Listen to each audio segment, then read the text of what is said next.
Pero, ¿qué les parece si empezamos con este tema justamente que tiene que ver con los maestros? Que tiene que ver con el tema de cuál es el perfil del maestro mexicano. ¿Y saben qué? Nos dedicamos a hacer, está publicado en Excelsior en impreso, y también en la página web lo pueden encontrar. Y resulta, chicas, que el maestro general, el maestro de nuestro país, no se parece en nada o no tiene que ver mucho con la imagen de estos maestros de la CETEC o de los maestros de la sección 22 del CENTE, que todo el tiempo están bloqueando, que todo el tiempo están en paro, que todo el tiempo cierran las escuelas y que los vemos en todos lados, incluido aquí en Reforma o en el momento de Revolución, menos en el salón de clases. Entonces es bien interesante porque el perfil del maestro, en un vistazo rápido a un salón de clases normal, digamos el salón de clases promedio de nuestra República Mexicana, el maestro, para empezar, esto lo tomamos con datos, quiero aclarar, con datos del INEGI, con datos de la Secretaría de Educación Pública, y es un perfil estadístico, no crean que voy a dar la característica de la maestra Lolita o de la maestra Conchita o de la maestra Lulú que están en la escuela, no, es el perfil promedio de acuerdo a los datos del INEGI. Y el maestro del salón de clases generalmente es mujer de 40 años, sindicalizada, con licenciatura. Y fíjense, la mayoría de los maestros mexicanos estudiaron en la escuela pública y están dando clases en escuela pública. Y generalmente no son los maestros que están en las marchas, no son los maestros que dejan a los alumnos sin clases.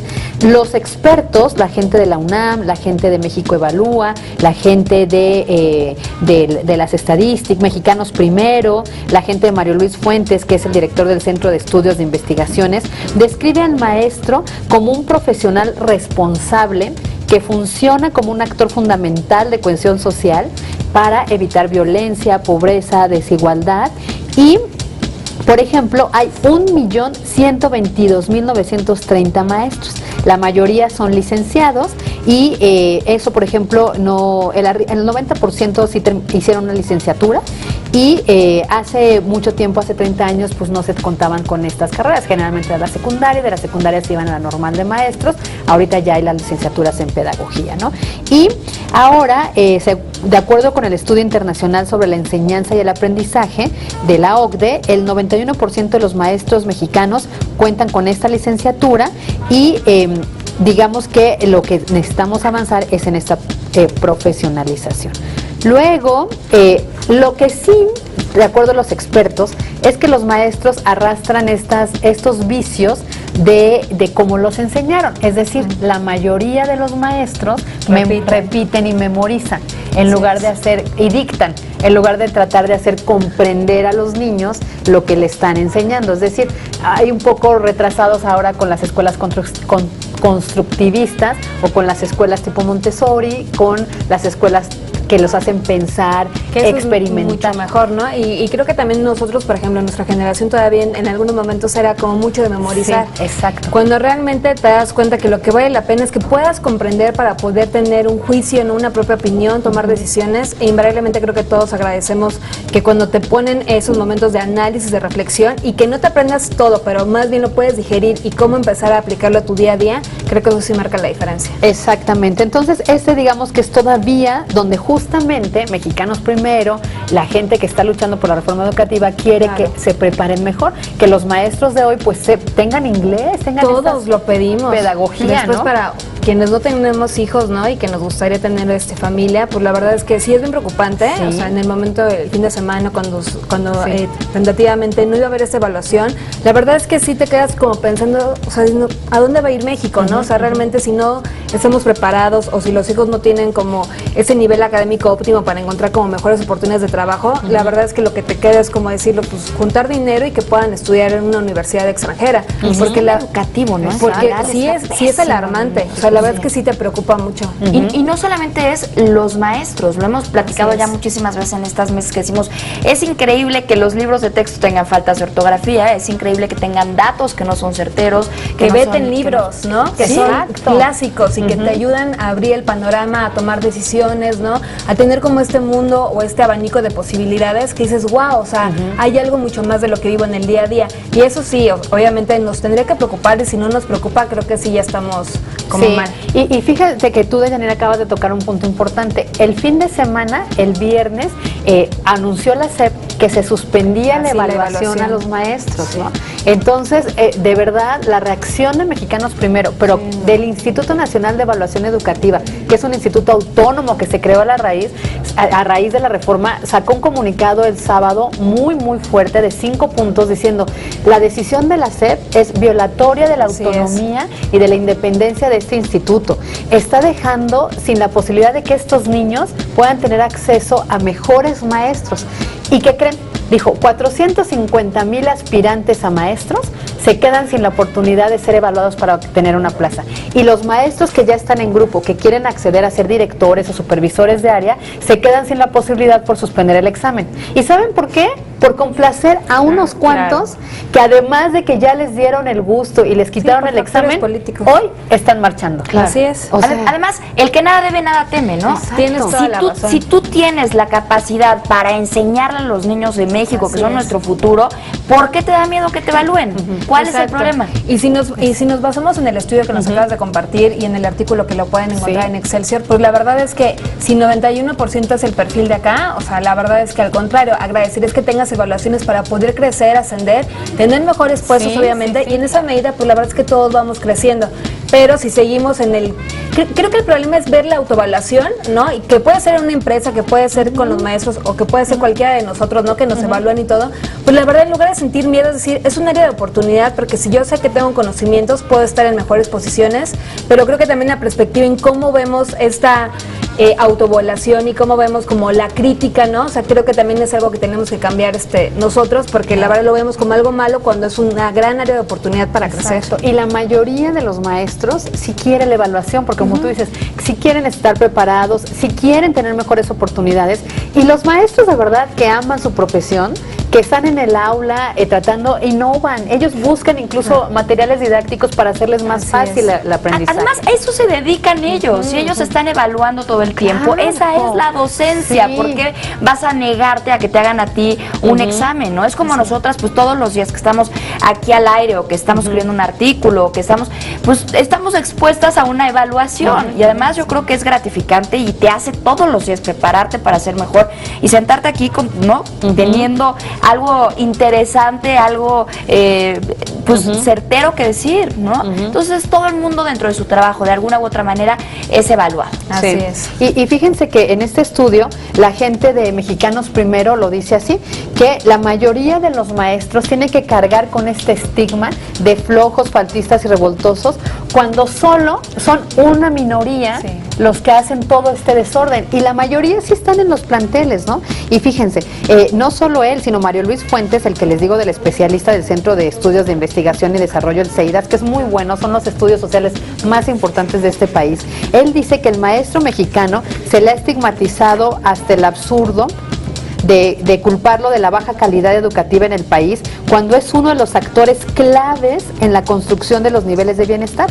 Y textual, lo cito porque vale la pena: el promedio del maestro mexicano sigue siendo ese factor fundamental de cohesión y articulación de entornos muy difíciles de desigualdad y pobreza que se dan en la mayoría de las escuelas de nuestro país. Y sí es cierto, o sea, no solo veamos a estos niños de la ciudad, veamos los niños de las zonas rurales, de las zonas indígenas, donde hay maestros y preocupados. Hay de verdad cada historia que hubo un maestro, también se publicó en Excelsior y también lo pueden monitorear ahí en la página web, donde decía que este maestro llegó a una comunidad en Guerrero y no había, los niños no iban a la escuela, no tenían salón, evidentemente nada, ¿no? Entonces cuando empezaron a ir algunos, él decía, ¿por qué no ponen atención? ¿Por qué tienen tanto cansancio? ¿Qué hago? ¿Saben qué hizo?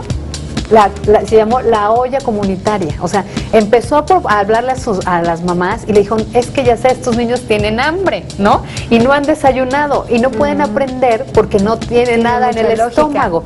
Y dijo, entonces esta es una comunidad pobre, y si entre todos ponemos lo que tenemos y después empezamos a organizarnos y a hacer esta olla comunitaria, los niños van a tener alimento, las mamás van a tener un empleo y todos ganamos. Y efectivamente, y es una comunidad apartada, donde nadie ha puesto los ojos, solo Excelsior.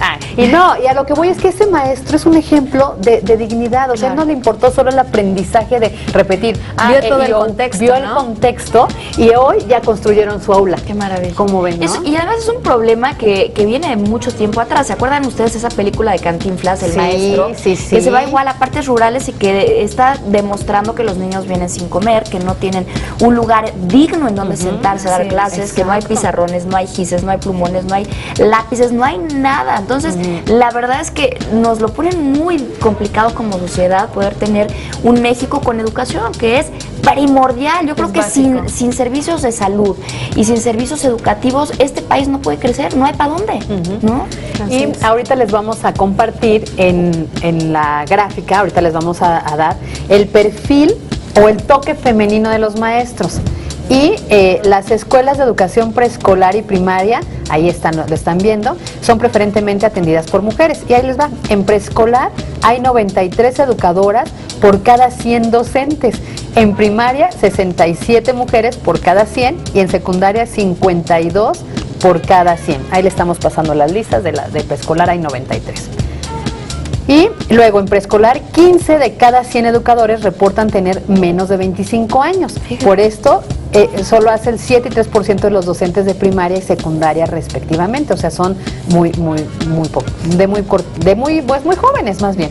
Y luego las edades promedio en preescolar alcanzan los 37 años, en primaria ya 39 años y en secundaria son los maestros maestras más grandes de 42 años. Con excepción de casi 36,000 jóvenes habilitados para desempeñarse en los servicios comunitarios, que es lo que les digo, hay maestros que son profesionales y que se van al circo y que son instructores comunitarios y esos los instruye el CONAFE. Es decir, ustedes no necesariamente tienen que ser maestros, pero si les gusta esta labor y tú ya terminaste una carrera o tú, Yasmín, la otra y dices, hoy voy a hacer esta labor, te vas a CONAFE y te pones como instructora comunitaria y te vas a los circos a enseñarle a los niños, te vas a los campos, por ejemplo a la pizca en Sinaloa y les enseñas a los niños de ahí. Oye, Fabi, y ahorita que estamos viendo el promedio de 37 años, ¿no? Y hay en las nóminas todavía de 100 años o más. Sí, ¿no? esa es la lo otra. que es indignante, o sea. Y esa es la última cifra, que el 87% de los maestros de educación básica labora en escuelas públicas, que es lo que le decíamos, según el Instituto Nacional de Educación Educativa. Es decir, todavía el maestro opta por esta labor social, por este compromiso de estar con los niños que más lo necesitan. Entonces, sí quería enseñarles que el maestro promedio de México no es este que está allá afuera marchando, que está bloqueando, que no quiere que lo evalúen, pero como tú lo dijiste al principio, esto es político, porque lo que no quieren es llevar a cabo el proceso electoral del próximo domingo. No quieren perder al final del día, como bien dijo Yasmín, bueno, pues ya la cuota que tienen. Exacto. Y tristemente, sí, durante muchos años, la verdad es que no es reciente, se empieza a desvirtuar la imagen del docente, ¿no? Porque si antes era más o menos, se veía en promedio como bien, ¿no? Ahora ya decir que a lo mejor tienes un tío maestro, siempre te ven a la imagen esto. Entonces es muy importante que sí, nos tomemos el tiempo como para ver esto, ver cuál es el maestro o el mexicano real y sobre mejor calidad educativa. Exacto. Y la otra parte, que estos maestros, ojo, acuérdense que la sección 22, y sí es bien importante decirlo, la sección 22, que es la de Oaxaca, que es la que bloquea, ella ya publicó en su página, lo pueden checar, no estoy diciendo nada de mentiras, lo pueden checar en su página de la sección 22 y puso este acuerdo que a partir de hoy hay paro pues nacional, pero bueno, es en Oaxaca, paro estatal en todo a partir de hoy y hasta el próximo domingo, que es las elecciones. ¿Qué implica esto? Que no va a haber escuelas y que no van a permitir la instalación de las casillas en las escuelas. Pero ¿saben qué? Que va de la mano con la evaluación.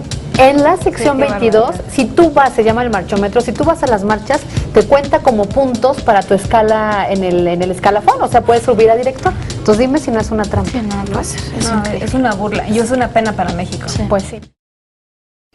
Te invitamos a seguir cuestionando la información con los siguientes videos.